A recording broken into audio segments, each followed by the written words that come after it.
আমাদের ফ্লাইট থাইল্যান্ডে যাওয়ার, কালকে সকালে পৌঁছাবো ব্যাংকক। থাইল্যান্ডে কিন্তু ভিসা ফ্রি ইন্ডিয়ানসদের জন্য premium service in very less price. আমাদের ফ্লাইট হচ্ছিল এয়ার এশিয়া ব্যাংকক। 18 টাকা করে কত? 12টা বাজে, জাস্ট 2 মিনিটের মধ্যে ইমিগ্রেশন ডান। মানে 9:30টায় আমরা এখান থেকে ফ্লাইট ধরে যাবো কারাবিতে। আরও একবার বাড়ি থেকে বেরিয়ে পড়লাম। এবার আমাদের ট্রাভেল ডেস্টিনেশন হলো কোথায় দেব? কোথায় যাচ্ছি? খেয়ে যাচ্ছি ভাই, খেয়ে যাচ্ছি। ইন্টারন্যাশনাল এয়ারপোর্টে বসে আমরা খাওয়া দাওয়া সারলাম, কারণ আমাদের ফ্লাইট থাইল্যান্ডে যাওয়ার। আর এবার আমরা যাচ্ছি জয়ন্তদাকে সাথে করে নিয়ে। থাইল্যান্ডের কোথায় যাচ্ছি আমরা? অফবিট ডেস্টিনেশনে। এয়ার এশিয়ার টিকিট, বোর্ডিং পাস পেয়ে গেছি। এবার যাচ্ছি আমরা ইমিগ্রেশনের জন্য। আমাদের ফ্লাইট হচ্ছিল এয়ার এশিয়া ব্যাংকক। আচ্ছা, আমাদের জন্য কিন্তু সবচেয়ে সুখবরটা কি, জয়ন্তদা আমাদের জন্য মিষ্টি নিয়ে এসেছিলো। আমরা কী ভেবেছিলাম মিষ্টিটা চেকিং আটকে দেবে, কিন্তু আটকায়নি। ওই মিষ্টিটা কী বলো গো, খুব টেস্টি খেতে। তালসাস ভাই, তালসাস মিষ্টি আমরা চেকিংকে ক্রস করে নিয়ে এসেছি। কালকে সকালবেলা ব্রেকফাস্ট করবো ব্যাংককে, তালসাস মিষ্টি দেবো, ব্যাগ ভর্তি খাবার দাবার। রাত্রির 12টা বাজে, যাচ্ছি প্লেনে চড়তে কলকাতা থেকে। কালকে সকালে পৌঁছাবো ব্যাংকক। এন্ট্রা ট্রিপে কত খরচা হচ্ছে, কীভাবে যাচ্ছি, কোথায় কোথায় ঘুরছি, কী আমরা অফবিট ডেস্টিনেশন ঘুরবো, সব জানাবো এই ট্রিপে। কলকাতা থেকে ব্যাংকক যাওয়ার ডেলি ফ্লাইট এয়ার এশিয়া থেকে। আর ফ্লাইটের ভাড়া পড়েছে অ্যাপ্রক্সিমেটলি 12,000 টাকা, 12,000 মতন। প্লেন কিন্তু ছেড়ে দিয়েছে।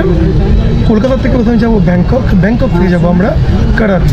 কারাবির 3 থেকে 4টে সলিড অফবিট ডেস্টিনেশন রয়েছে, ও সামুই, কো ফাংনান, আরও বেশ কয়েকটা। সেগুলো প্রত্যেকটা জায়গায় এক্সপ্লোর করে আমরা যাবো পাটায়া, কারাবি হয়ে বাড়ি ফিরবো।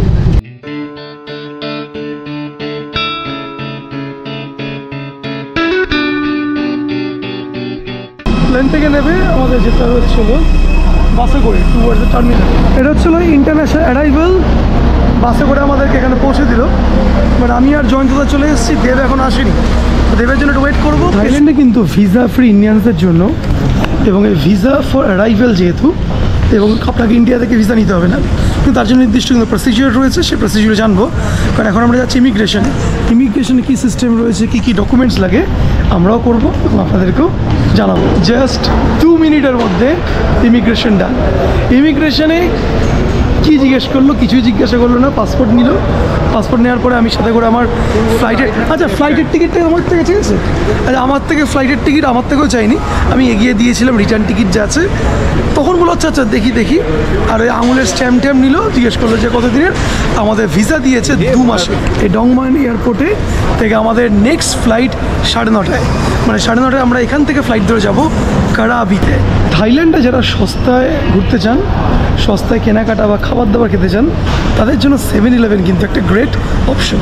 কেন গ্রেট অপশন বলছি? কারণ এখানে আপনি পেয়ে যাবেন রিজনেবল প্রাইসে, আপনাদের বাজেট অনুযায়ী প্রচুর খাবার দাবার, সব কিছু, মানে মাছ, ভাত, ডিম, চিপস, সব কিছু এখানে পাবেন।